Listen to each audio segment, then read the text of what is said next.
Have you guys heard about this relative, I think of Daniel Martel's, named Darin Geddes of Trenton, Nova Scotia? He's been on a show talking about Lilly and Jack Sullivan being taken away from the property through an arranged plan by the mother, Malia Brooks Murray. She supposedly had a friend come to whisk the children away, possibly to New Brunswick, possibly to a native reservation belonging to her tribe, to keep the children safe and sound, because after Malia got the CPS report, because somebody at Lilly and Jack's school filed a report claiming either neglect or abuse, something to do with the children's learning deficits, learning challenges, whatever you want to call it, autism. I don't know exactly what they have. If this story is true, does it explain why Malia Brooks Murray was so unemotional when she first spoke to reporters about her kids going missing? We didn't see her crying uncontrollably. We didn't see her pleading for the safe return of her children. We didn't see her talking directly to her kids, saying something like, "Lilly and Jack, if you can hear me, we are looking for you. Please try to get away. Go to a safe-looking adult, if there are any more in this world, and ask them to call 911. She didn't do anything like that. Would that also explain, say, Daniel Martel being so sure that he passed his polygraph and that he didn't harm the kids or unalive them? Is he in also on this elaborate scheme to get the kids away so that they won't be taken away from Malia?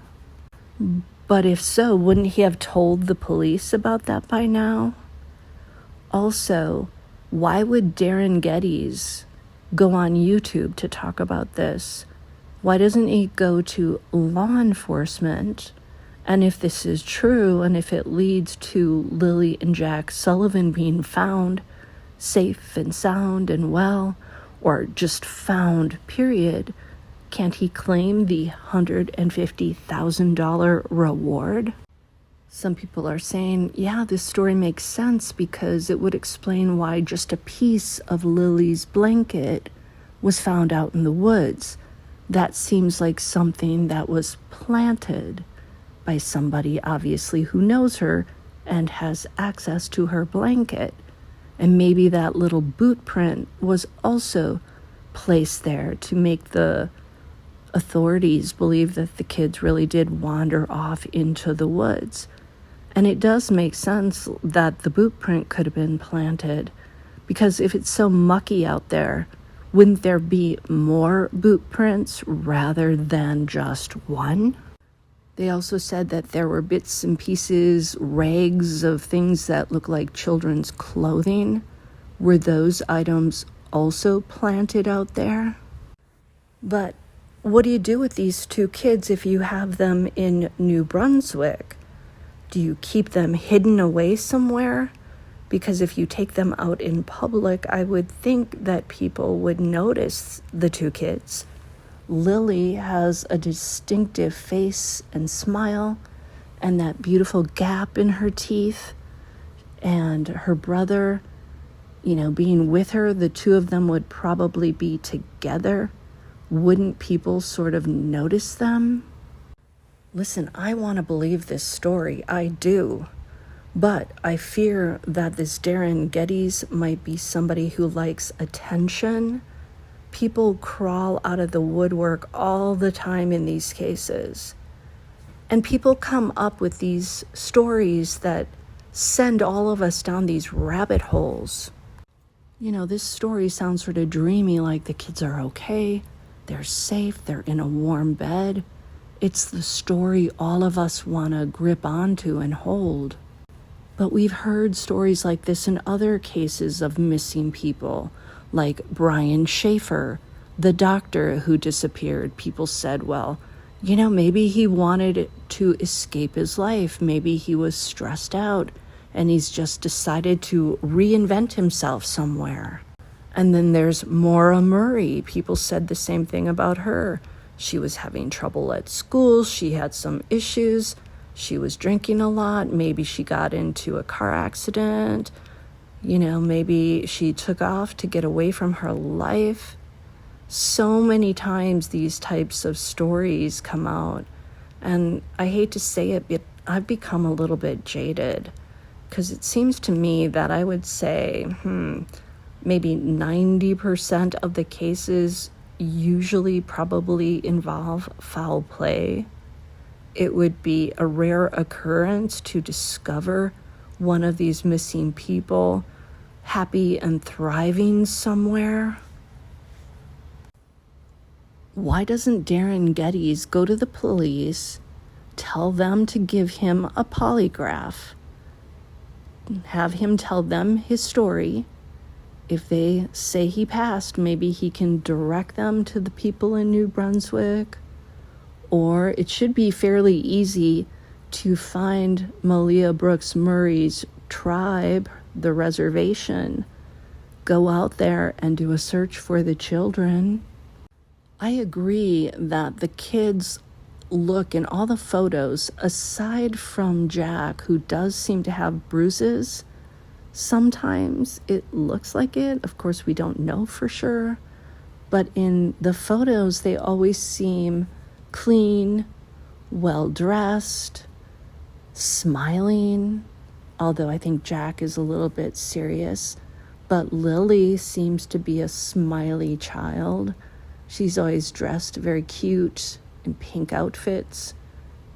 I mean, they do look like they were well cared for and loved by their mother and their paternal grandmother, the mother of their biological father, Cody Lee Sullivan, said that Malia is a natural-born mother, that she really admired her as a mother, and that she always kept things very clean and very neat.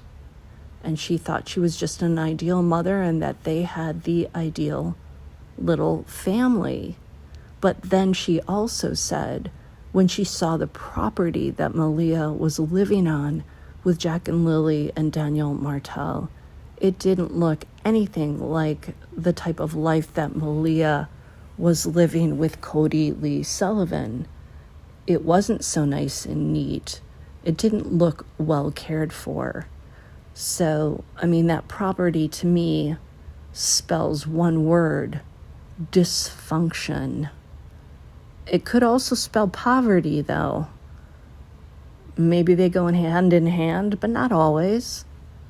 Even if you're poor, you can still keep your property looking decent, especially if you don't work every day. We've heard that Daniel Martel only works maybe one day a week in a mill. Something about this case just, it's not right. Something just isn't quite right. If Daniel Martel is such a stellar dude, why does he only work one day a week? Is it impossible to get work out in Pictou County? And why does he live on this dilapidated property with his mother and possibly his brother too? And why did Malia leave the property with baby Meadow? Nothing's really adding up here. Let me know what you think in the comments. Please like this video. It helps so much. Please subscribe to my channel if you aren't yet subscribed. It's Bed Crime Stories. And I will see you next time. I hope you guys are all doing well. I love you all so much. And I'll see you in the next video. Bye-bye.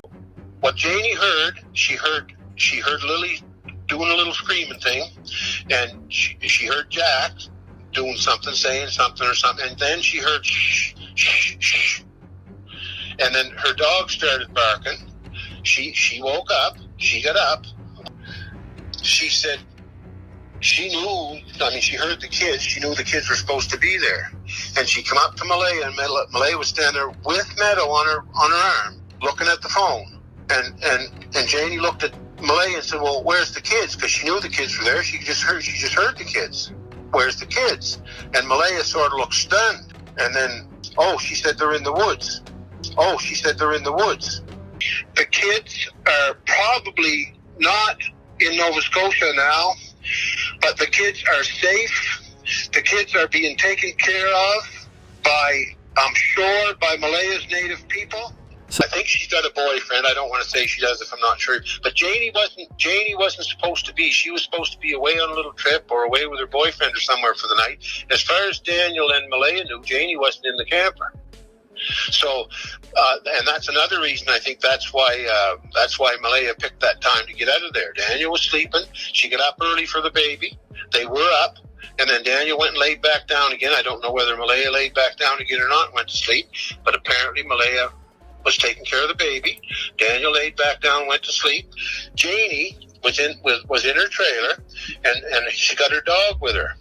Now, Lily, I don't know whether you saw the birthday party in that video, but when Lily gets excited, she starts that little screaming. Yeah. And I mean, I think it's kind of cute myself, the little bugger. But anyway, so what Janie heard, she heard Lily doing a little screaming thing, and she heard Jack doing something, saying something or something, and then she heard shh, shh, shh. And then her dog started barking. She woke up. She got up, woke up. So anyway, and she knew the kids were out in the yard, and she knew Malaya was taking them. She knew Malaya took them out the back. She could hear them walking, took them out the back door, outside the fence onto the driveway.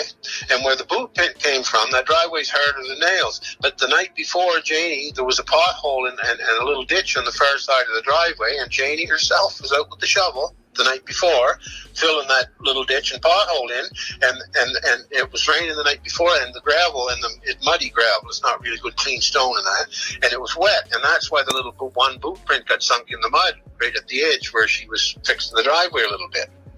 So she said that's when she came out, she said she knew, she heard the kids, she knew the kids were supposed to be there.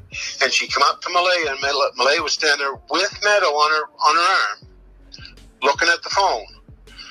And Janie looked at Malaya and said, well, where's the kids? Because she knew the kids were there. She just heard the kids. How long have they been, where's the kids? Oh, she said they're in the woods. Malaya said to Janie, they're in the woods. Now, Janie swears to this. It's all documented. Right. They're in the woods. Well, how long were they gone? 20 minutes, she said. That came around there right when you guys were having your arguments, and it was like a circle of people, and the cops were there making sure nothing was getting violent or anything. And this, I said, I want to know the girl's name who said that the kids were being tucked in bed in New Brunswick in nice warm beds. I want to know her name. And by the way, Janie looked at her when she said this and said, well, what the hell do you know about it? You know what the girl said? Oh, well, I'll be visiting them in a couple of days. And Janie said, get the Jesus out of here, just get going, and chased her out. Yeah. At that point, Janie chased everybody out then. That's when Janie bailed everybody out of there. To say what she said, and it's all documented it is documented with the major crime unit sworn statements. Yeah.